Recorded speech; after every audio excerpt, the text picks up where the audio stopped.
कम से कम जयकारा तो लगा सकते हैं जोर से।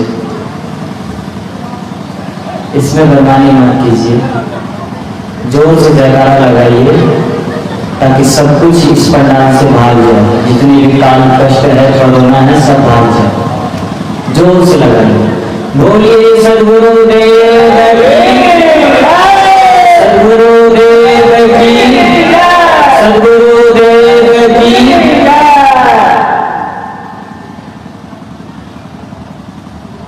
परम आराध्य सद्गुरुदेव जी मंच पे विराजमान, बुद्ध मंडल में संत समाज एवं साध्वी बहनें और इस ज्ञान गंगा में गोता लगा रहे धर्म प्रेमी सज्जनों, माताओं, देवियों तथा प्यारे प्यारे बच्चों, अभी हम सब बहुत ही गंभीर, बहुत ही मार्मिक विचार श्रवण कर रहे थे साध्वी बहन से।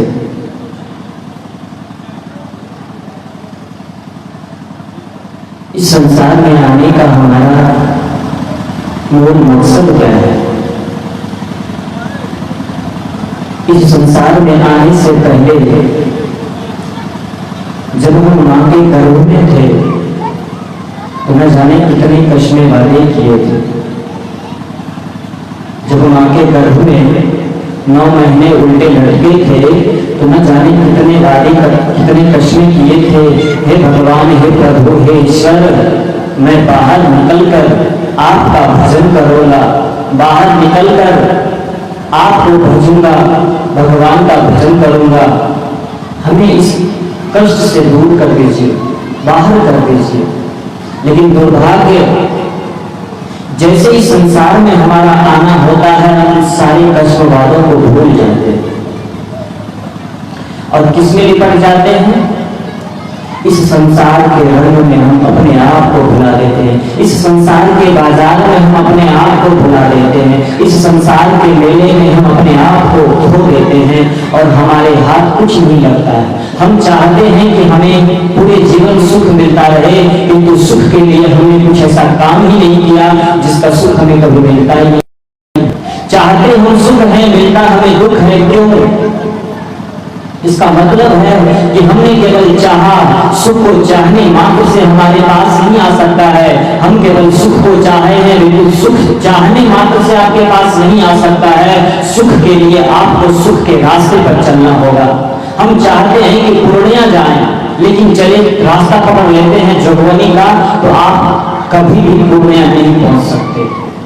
आप चाहते हैं कि सत्य के मार्ग पर चल के हम भजन भक्ति करके सुख साधना को अर्जन करें, लेकिन पता नहीं कौन सी किस चीज की लोभ में पड़ करके हमारा मकसद तो वही होता है कि तू रास्ता बदल जाते हैं।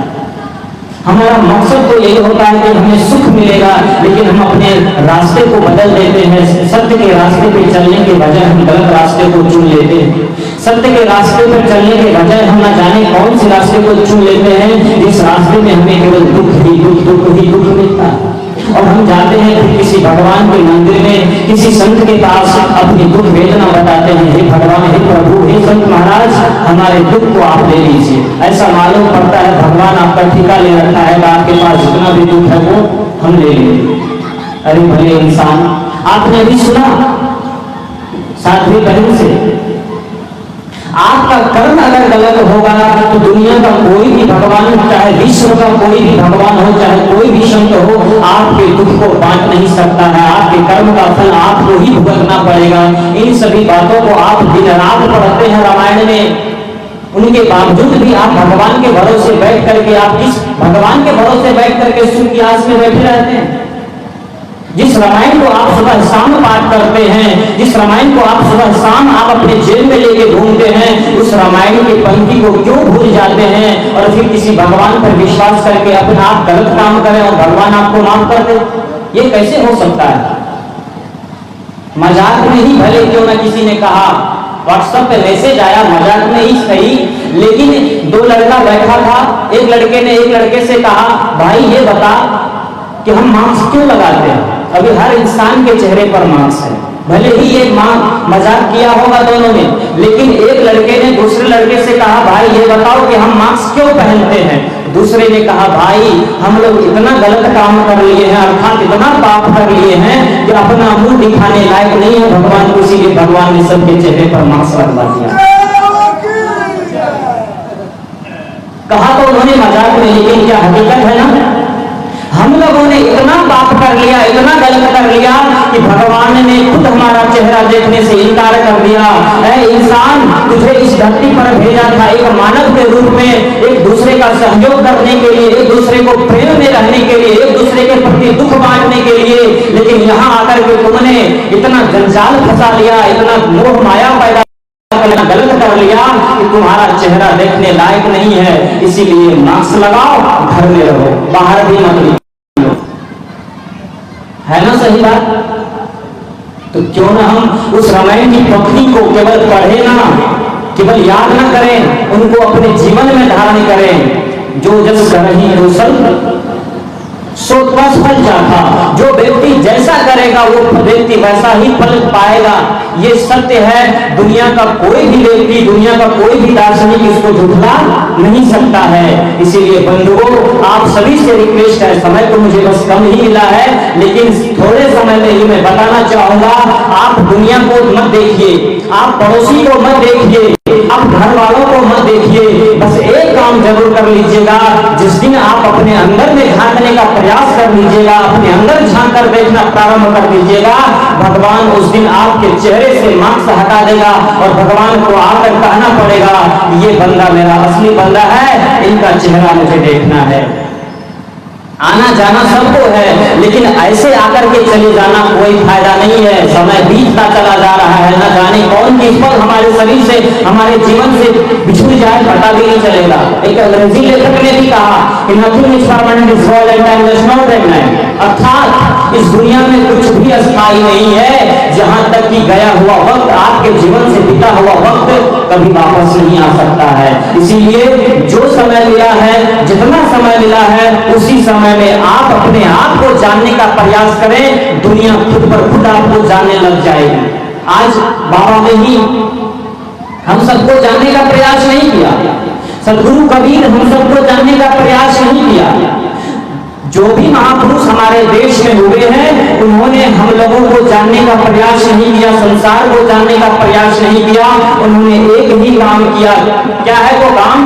उन्होंने अपने आप को जानने का प्रयास किया है। क्योंकि कवि ने ही कहा कि दुनिया में उसने बहुत बड़ी बात कर ली जिसने अपने से मुलाकात कर ली। जो व्यक्ति अपने से मुलाकात कर लेता है, दुनिया को जानने की कोई आवश्यकता नहीं रहती है।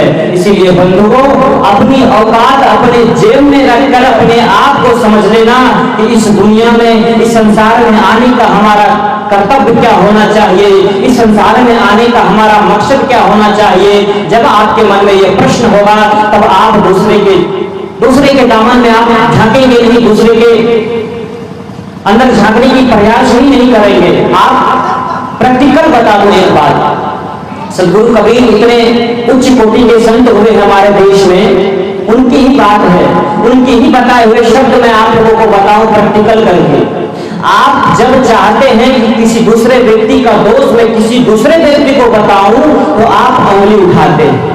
किसी दूसरे व्यक्ति का दोष दिखाने के लिए आप उंगली उठाते हैं कि वो व्यक्ति बहुत गलत है। लेकिन भले इंसान, आप सदगुरु कबीर के वाणी को तो याद रखो कि बुरा जो देखन मैं चला, बुरा न मिलिया कोई, जो दिल देखा आपना तो उससे बुरा न कोई। जब आप अपने ही हाथ से किसी दूसरे को दोष देते हैं कि ये व्यक्ति गलत है, तो आपके ही हाथ के 3 उंगली कहता है, ऐ बंदे उधर कुछ नहीं है, तुम्हारे अंदर देखो, तुम्हारे अंदर जितनी बुराई है उससे ज्यादा किसी के पास नहीं है। तभी तो सदगुरु कबीर ने कहा कि बुरा जो देखन मैं चला। आप सबको पता है, बहुमत जगह होती जिधर है उसी की जीत होती है। इस हाथ में 4 उंगली, एक अंगूठा है, एक उंगली दूसरे के ऊपर इशारा करता है, लेकिन इसी उंगली 3 उंगली, इस हाथ के 3 उंगली हमारे तरफ, क्योंकि बहुमत ज्यादा इधर है, इसका मतलब ज्यादा दोष हमारे पास है, हमारे अंदर है।